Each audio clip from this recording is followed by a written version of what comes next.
Would you believe me if I told you that the first use of the air mattress was primarily medicinal? Like vitamins and acupuncture medicinal? Well, believe it, because my name is Olivia. I love social media, history, and I'm here at InText to combine them and tell you about the history of our products. So, get comfy, let's settle in, and get started with episode 1, the history of the air mattress. Like many modern comforts, the airbed has been with us for longer than we think. And while the true origin goes back eons, and I mean eons, hundreds of years, luckily for you, our story today begins in 1813 with an Englishman named John Clark. John Clark was somewhat of a Renaissance man. He was a historian, an inventor, and a poet.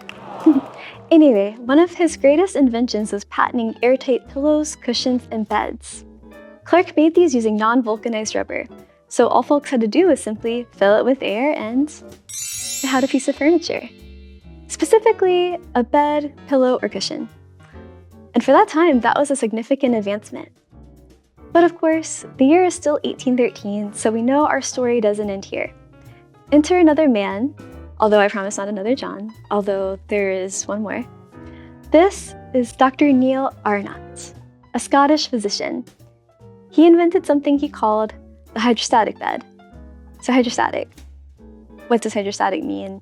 It sounds like an SAT word. Don't get scared. Or am I just talking to myself? Hydrostatic basically means waterbed. So he invented the waterbed between 1832 and 1833. And he basically took John Clark's approach and added water. Now you might be wondering, why water? If we already have air, why water? To answer that, we need to jump forward in history again to meet the second John. This is John Scott of Philadelphia. He's the one I warned you about. On October 18th, 1853, John Scott filed patent number 10,139. This was the first patent in the United States for the airbed. This design borrowed and improved Dr. Arnott's approach with the waterbed. Using strong natural rubber, known back then as India rubber, his aim was to prevent bed sores and increase circulation in hospital patients. So, there's your medicinal purposes, so to speak. This early approach for the airbed was a huge draw for hospitals, because just by adjusting the firmness to accommodate different body shapes, sizes, and weights, they helped reduce pressure sores in patients, which increased patient care. Can we get some snaps for improved patient care? We love to see it. And you may have already noticed that I've been saying airbed this whole time and not air mattress. That's intentional, and I'm about to tell you why. In 1889, the airbed was having a bit of an elevation, if you will. Pun fully intended. It was having a glow up beyond purely medicinal and travel purposes. That's thanks to the Pneumatic Mattress Company. I have another SAT word. Pneumatic. What does it mean? It's not like pneumonia, like what I thought. Like its friend hydrostatic, pneumatic basically means full of air. So, pneumatic, full of air. Hydrostatic, full of water. They invented something they called the Perfection Air Mattress, which would find its next evolution in a trade publication called 10,000 Nights of Luxury, after the Mechanical Manufacturing Company purchased the manufacturing rights in 1896. They named their air mattress Perfection because for that time, it kind of was. It was marketed as a uniquely innovative sleep solution, especially for that time, because you could control how hard or soft your mattress was just by adding air. And it had an airtight valve that helped it keep its shape overnight and over multiple uses. And just like the hospitals, cleaning was a cinch.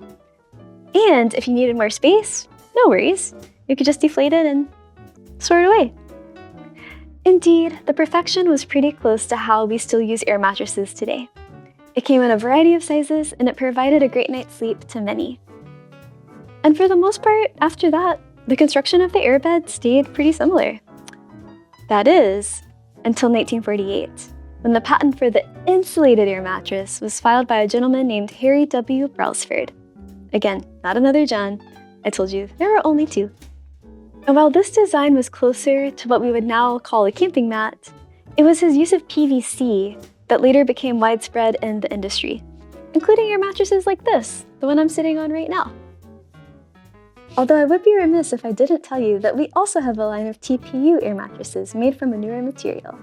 So while the air mattress became a staple in homes throughout the 20th and now into the 21st century, they really became popular after the inflatable furniture craze of the 1960s and 1970s, and also maybe a little bit of the 90s.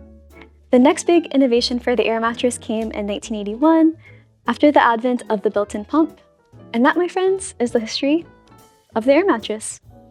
So, what did you think? Did you learn anything? I hope you learned at least 2 new words today.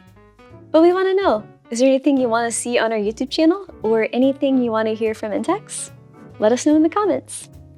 And until we see each other again, I hope you stay sunny. All right, let's